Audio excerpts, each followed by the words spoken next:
What is up, everybody? It is Alex from Heavy New York, and on Zoom, we are here with John of Vexes. Great to be able to talk with you, man. Thanks for being here. Thanks, Alex. We appreciate it. Yeah, I really appreciate you here. As I was telling you before we started rolling, I still listen to your previous album, Ancient Geometry, like it just came out yesterday. One of the best albums of 2018. And now you followed up with one of the best albums of 2022 with Imagine What We Could Destroy If Only Given Time. There's a lot of songs on this album. Was that like something you intended to do from the beginning with the sophomore album, or was this just a process of material accumulating over a course of 4 years? It was kind of something where we had, where with the pandemic and us kind of being separated for a little while and us going through various health issues and other things, family issues, that we just kind of really, before we set a guideline or a goal for the record, we just kind of came to the table with a ton of songs, as most bands do, and then you kind of whittle it down from there. But most if not all the songs kind of spoke to us in different ways, either whether it was lyrically or whether it was musically or both. And so we really found it hard as we started getting towards the end of recording and mixing and everything. We found it really hard to kind of whittle down something into a length where we thought it would be acceptable for one record. Usually you see bands that'll release a record with 14 songs and you're thinking, okay, well, that's kind of pushing it, without doing, some sort of breakup in there. And then we had some interludes and things that we kind of thought tied everything together. And, kind of with the industry being what it was, right around the time when all these bands started, canceling tours and couldn't get into clubs and, live music seemed kind of like it was, on edge there for a little while. We figured, what the hell, we're not signed. We don't have anything to conform to. If this is something that speaks to the band, to do, what in essence would be a double album, and it tells a story, then, what the hell, we're doing it. Hell yeah. And I do got to say that if it does take 4 more years to get a third Vexus album, at least we have enough to keep us busy this time. Exactly. You know what I mean? Yeah. And honestly, the way we looked at it too is we looked at it like, okay, yeah, it's a big ask to have anyone sit down and spend 2 hours, doing anything, especially if you have a family or a job or other responsibilities. So we figured, okay, there's 24 songs. If someone can pick 9 that they like or 10 that they like, and skip around, to different parts of the record, then that's a full record right there for some bands. So we figured if we could satisfy that type of listener, as well as someone that had, time to lay in bed and put on some headphones and listen to a 24-song record, then we can satisfy them as well. So we kind of just, we just said, whatever, we're doing it. You know what I've noticed is like I consider this album to be very setting friendly, where like it is a song it is an album you can listen to on the go if you're in like a rush or doing something urgent, Yeah. but it is also an album to relax to.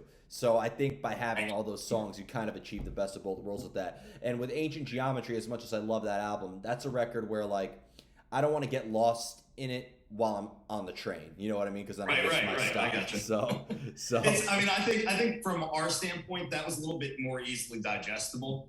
Whereas this is something, we would appreciate someone being able to sit down and take it all in kind of the way we intended it to be. So if that's something you can, like I said, you can pop it on, on the train, or, I have an hour and 15-minute ride to work. So sometimes early on when we were getting demos together, I would put it on and listen to it. And, and before I was, before I knew it, it was, I was at work and it was flying by. So, I mean, it's good that some people can digest it in various different ways. And I think that's the best of both worlds.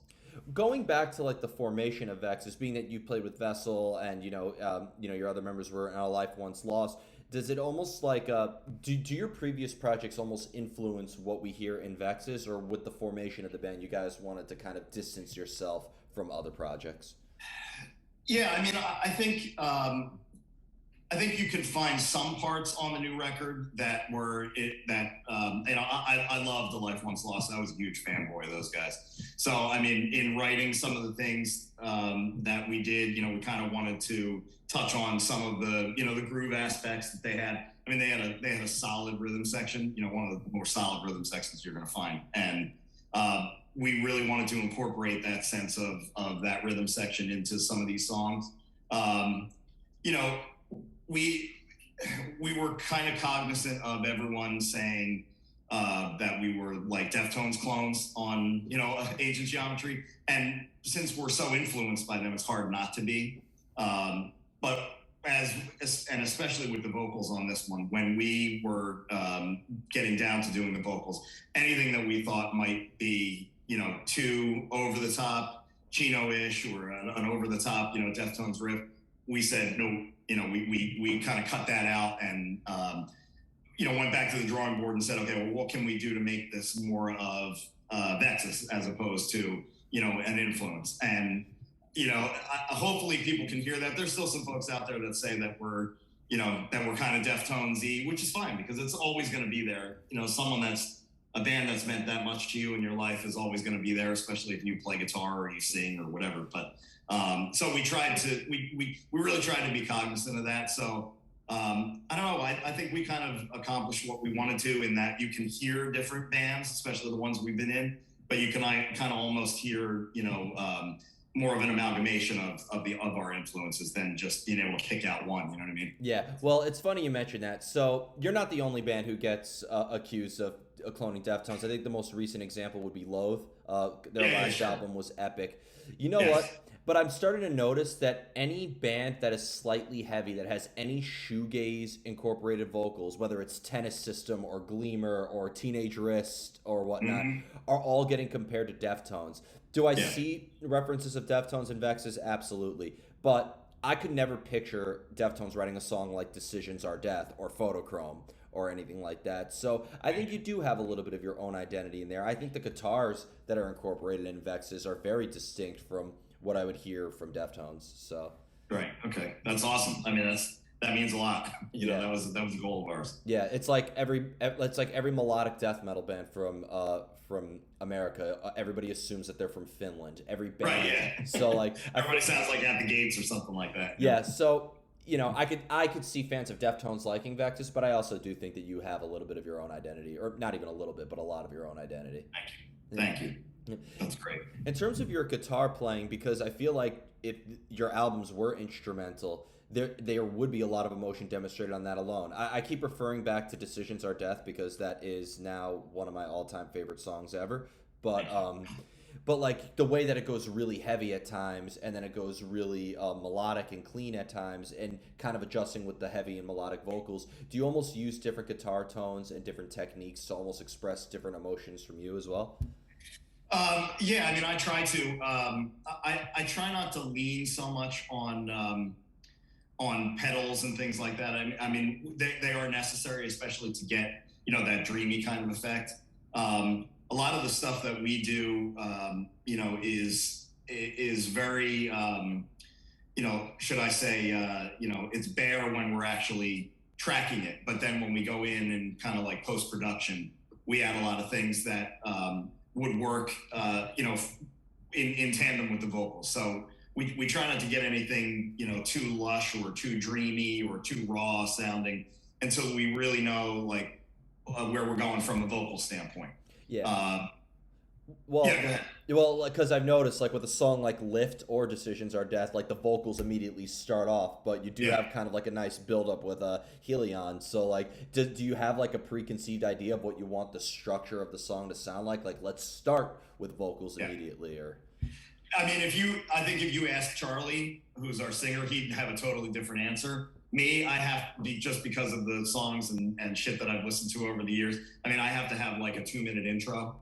Before anything kicks in. That's just kind of like the prog end, I guess, of the spectrum of the stuff that I listen to. Yeah, I mean, I like that quick hitter thing, but I also like, some of the riffs that you notice, like especially on the new record, it's kind of like a teaser into the chorus, and you can't really develop that teaser, and you can't really develop that chorus or have someone say, "Oh yeah, I heard that somewhere in the song," unless you actually introduce it somewhere.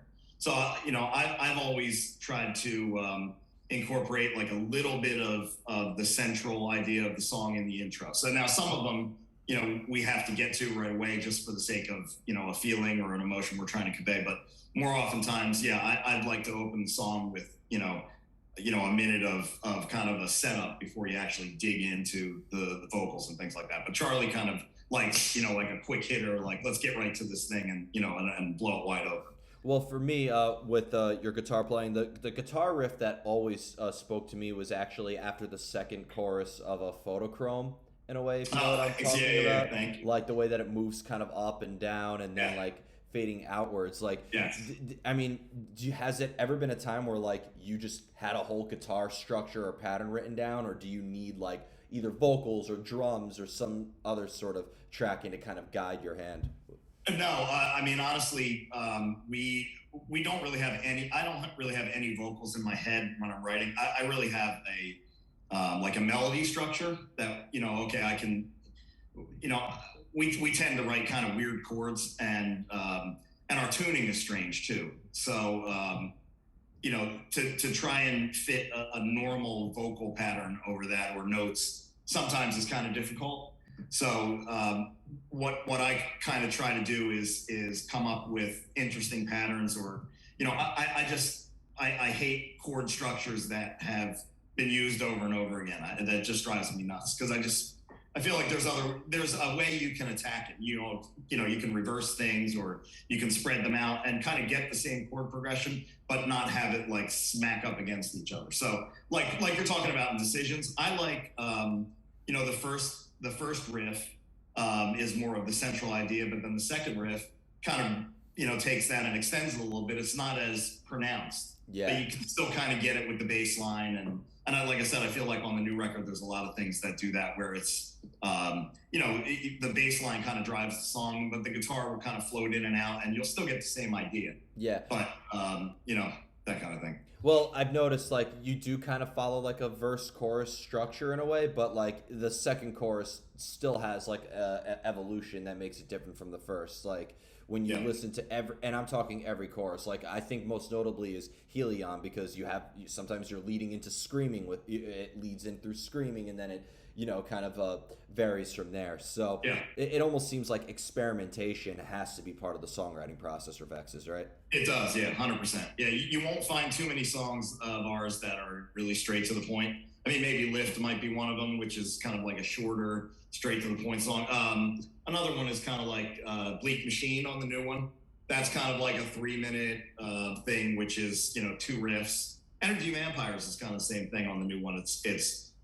It's really 2 chords. We just kind of flop them around in different parts of the song, and then there's a little freak out section in the middle. But we have to have that experimentation, because that's what satisfies all of us, really. Yeah, and and now I have a question more so about the new record. Sorry, there was a couple ancient geometry No, it's all good. that I wanted. Happy to talk about it. Yeah. Now I know a lot of artists hate the question, "What does the record name mean?" But when you have a statement as long as this one, I kind of have no choice but to ask it, because imagine what we could destroy if only given time.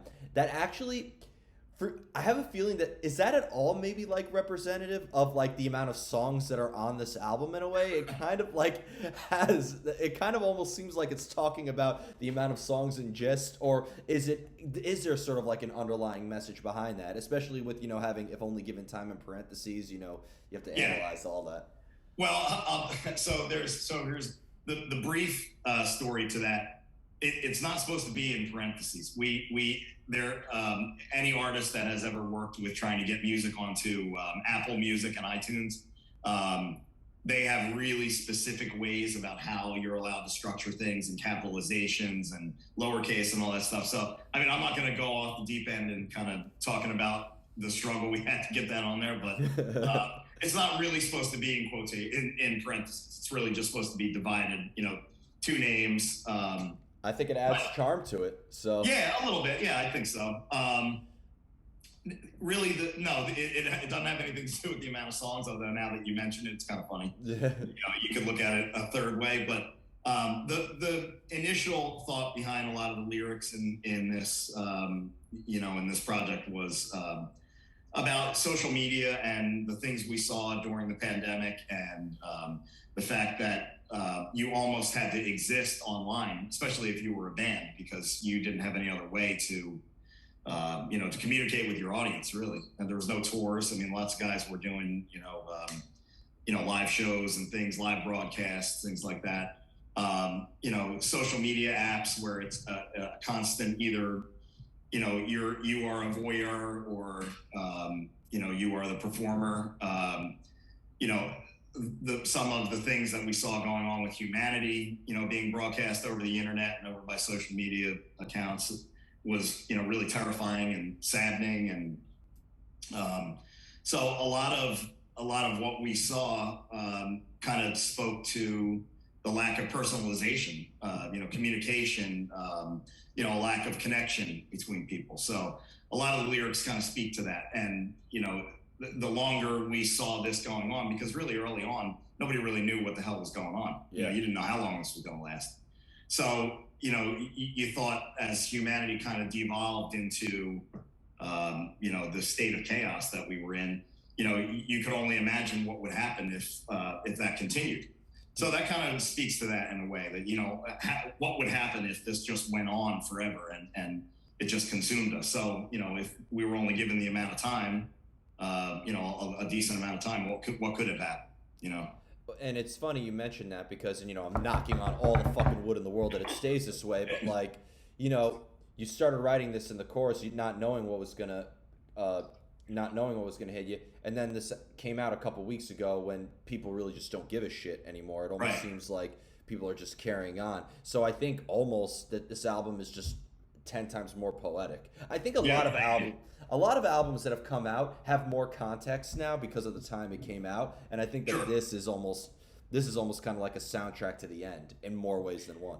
Yeah, well, and we kind of as we were gathering all these songs up and laying out the tracks, and that's always another difficult thing for a band is, okay, well, how the hell are we going to organize things in order to speak to the way we want someone to listen to this thing. And but I think it only took us like a night to come up with the actual track listing, which is phenomenal for this amount of songs. Yeah, so we were all in agreement. We were really all in agreement. So it almost like it just kind of birthed itself, and we were just kind of along for the ride, really. That's beautiful. It sounds like a very fluid process, and that it was. It's great. And I've done plenty of interviews where that's usually not the case. I've seen them. It's a struggle most times. Definitely. And I'll tell you what. If this has taught us anything, it's taught us kind of a new way of sharing ideas. That's the one good thing. As much shit that we talk about the internet and the social media and all this other stuff. We probably wouldn't have been able to get this record done in 3-something years if we weren't able to share ideas online and, weren't able to share demos back and forth. And, Charlie can sing over something that I wrote and, I could send it to him. He could send it back to me. I could switch, notes. So all that stuff probably couldn't have been done 10 years ago. So, in a way, there's a benefit to all this, The internet is like anything else that has existed in the world. Too much of it or handled the wrong way, it's always going to be bad, but there's plenty of great things that have come with it. Absolutely. Yep. Agreed. Yep. Agreed. The internet helped me discover Vexes. So there you go. And we're thankful for that. So before we go, is there just anything else that you would like to promote? Can you please play a Vexes show in New York at some point, please? Hell yeah. Yeah, absolutely. Yeah. We because this took so long, there was a point where we really didn't pick up an instrument for like 2 years. Unless it was something we were tracking. So, we played a couple shows when Ancient Geometry came out and, and they were great, we had a great response. And so we thought, okay, we're really building on something. And then the pandemic hit. And then of course that, threw everything in the shitter. So we're actually working on our live show right now. We're not coming out. We're not playing any shows until we're confident that we can pull this stuff off without, having to use 80 million backing tracks and, orchestras and shit like that. So we're gonna figure it out and we're gonna get out there. I can only think of one Vexes show that was ever played, and it was the show you played in Philly with my friends in Spotlights. That's the only one I could think of off the top of my head, and I remember that because it was on the same night as Slayer. So Jesus. Yeah. Yeah, that sucks. I know which one I would have went to. Yeah. I didn't go to either. So. No, we did play a couple smaller shows, and then a show. We played with Tooth Grinder in Asbury Park, which is kind of like our home base. We played their record release show, their label previous record, which was a great show. And yeah, and then that was pretty much 2019-ish, 2020, and then the shit hit the fan, and that's where we find ourselves now. But yeah, we're getting everything tightened up. We're trying to come up with a set list, because I know as kind of like a newerish band or an opening band, we're only going to get 20 minutes to play. So we have to come up with something that a track list that'll allow us to satisfy some folks. Well, I mean, I imagine that you have to play some stuff off of Ancient Geometry. Yeah, But no doubt. a lot of bands' record release shows, they just play the whole new album in full. So I mean, you could do that, right? 25 songs, you'll live. Yeah, that's all. No big deal. Just got to find a place that'll give us 3 hours. I'm going to St. Vitus tonight. I'll talk to my friends there. Oh, beautiful. Thank you. That would be a dream. But thank you so much. Great to finally be able to talk with you. We are here. Thanks. Appreciate it. We are here with Vexes. Be sure to check out Imagine If We Could Destroy, What We Could Destroy If Only Given Time. This is Alex from Heavy New York, and we will see you next time.